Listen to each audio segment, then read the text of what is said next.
ఈరోజు నేను మీ ముందు మాట్లాడుతున్నానంటే మా వైఎస్ఆర్ పార్టీ తరఫున 5 ఏళ్ళు పరిపాలన చేసిన దానికి మా పూతలపూడి నియోజకవర్గం ప్రజలందరూ కూడా నేను థ్యాంక్స్ చెప్తున్నాను.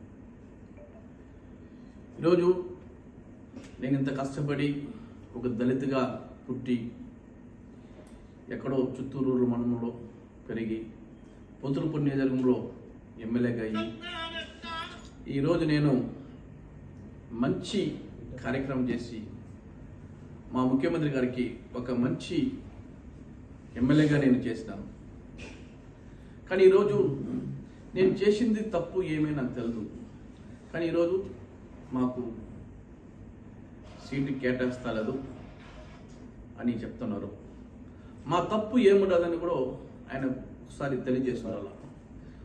మా తప్పు ఏం చేసినాము, అట్లీస్ట్ 5 ఏళ్ళుగా మీరు ఒక్కసారైనా మనం పిలిపించి ఒక 1 ఇయర్కి ఒకసారి పిలిపించి మీరు చేసే పద్ధతి కరెక్టే కాదు, మీరు ఇది చేసింది ఇది తప్పు, ప్రజలతో మీరు కరెక్ట్ లేదా, లేదు మీరు చేసింది కరెక్టా, నా ఒక్క వ్యక్తిగత కరెక్ట్ లేదా అన్నది కూడా అడిగుండొచ్చు. 5 ఏళ్ళుగా గడప గడప తిరగమన్నారు. 5 ఏళ్ళకి గడప గడప తిరిగినాను. సీఎం గారు అనౌన్స్మెంట్ చేయకముందే దాదాపు నేను 5 నెలలకు ముందే నేను చేస్తాను అనమాట. మళ్ళీ అనౌన్స్మెంట్ చేసిన తర్వాత మళ్ళీ నేను 1.5 ఇయర్గా నేను గడపడం చేస్తాను.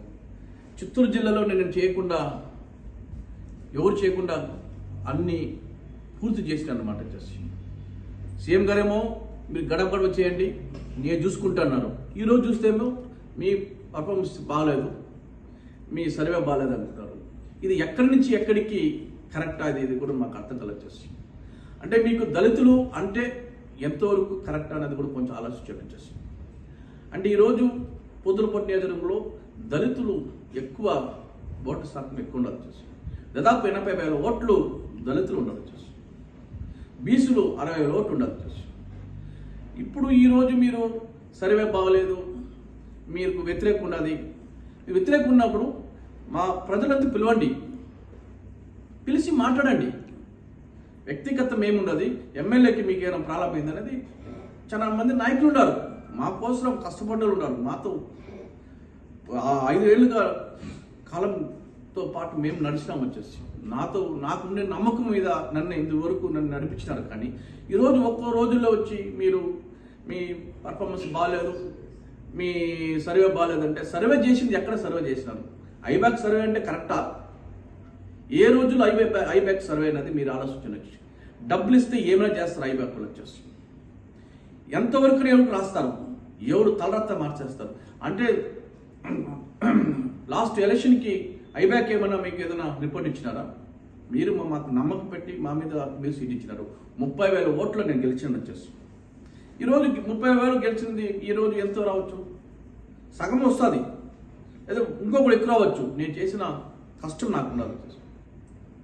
అన్నీ వదులుకొని నా బిజినెస్ ఫ్యామిలీ అంతా వదులుకొని నా ప్రజలే నాకు, పార్టీ నాకు అని ఉన్నాను. కానీ మాకెందుకు ఇలా అన్యాయం చేస్తున్నారు వచ్చేసి. దీనికి పరిష్కారం అనేది సీఎం గారు మీరు 100% చెప్పాలి వచ్చేసి. ఎందుకంటే ఈ రోజులు మనకు దళితులకు అందరికీ న్యాయం జరగలేదు, అన్ని చోట్ల మాకు ఇబ్బంది అవుతుంది వచ్చేసి. దళితులు చేసిన కర్మం ఏమి, పాపం చేసాం, ఏం పాపం చేస్తాం చెప్పండి వచ్చేసి. అంటే దళితులు పుట్టింది వేస్తా మేము. రోజు మీరు అంటున్నారు దళితులు, ఎస్సీలు, ఓసీలు, మాకు ఎస్సీలు, బీసీలు, మైనారిటీ అంటారు. కానీ మాకు ఏం న్యాయం చేస్తున్నారు? మీరు కొంచెం దయచేసి మీరు పరిష్కరించండి. మా ఒక నియోజకవర్గంలో ప్రజలతో మీరే నిర్ణయం తీసుకోండి.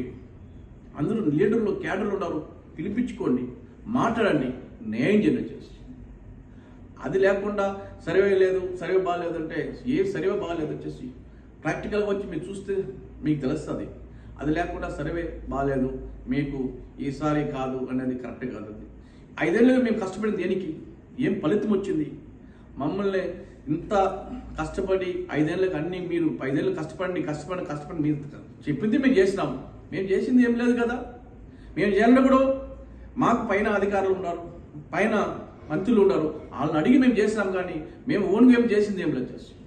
ఇది చేయాలంటే కూడా మాకు ఇక్కడ మాకు రెడ్డి కమ్యూనిటీ ఎక్కువ ఉంటారు, వాళ్ళని అడిగి చేస్తున్నాం. అడగకుండా ఏం చేయలేం కదా. మాకు ఏమైనా పౌరు చేస్తున్నదా? మేము చేయాలంటే మీరు ఇస్తేగా మేము చేసానికి అవుతుంది. మాకు ఏమి ఇవ్వకుండా మీరు చేయండి ఏం చేసేది వచ్చేసి ఎవరితో మేము మాట్లాడాలా, ఎవరితో చెప్పుకోవాలా అంటే దళితులుగా మేము పుట్టింది వేస్ట్ అనుకున్నాను. అంటే మేము ఈరోజు ఇన్ని కష్టపడి చేసుకొచ్చామంటే ఎవరికి వచ్చేస్తాం? ఆ రోజుల్లో మేము పుట్టింది కాంగ్రెస్లో పుట్టినాం, ఆ రోజు నుంచి కాంగ్రెస్ పార్టీలో ఉన్నాం. రాజశేఖర్ గారు అంటే మాకు ప్రాణం. ఆ రోజు నుంచి రాజశేఖర్ గారితో ఎలా ఉన్నాము, ఎలా బతికినాము అన్నది మాకు తెలిసి వచ్చేసి ఈరోజు మిమ్మల్ని చూసి మేము వచ్చినాం. మీరు చేసిన న్యాయమా? ఒకసారి మీరు ఆలోచించండి. ఇచ్చేస్తాం సీఎం గారికి నేను చెప్పేది ఏమంటే దళితులకి మోసం చేయొద్దండి, దళితులకి న్యాయం చేయండి. వచ్చేసి మిమ్మల్ని నమ్ముకున్నాం.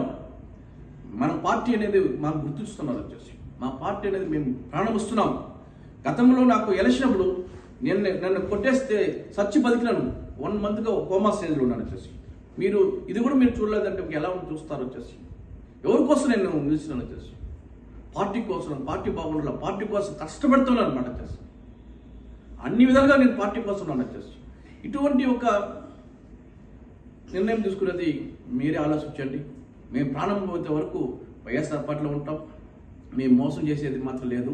తప్పనిసరి మీకోసం ఉంటాము, మీకోసం ప్రాణం ఇస్తాం, మీకోసమే మేము బతుకుతాం కూడా ఈరోజు మీకు అందరికీ తెలియజేస్తున్నాం.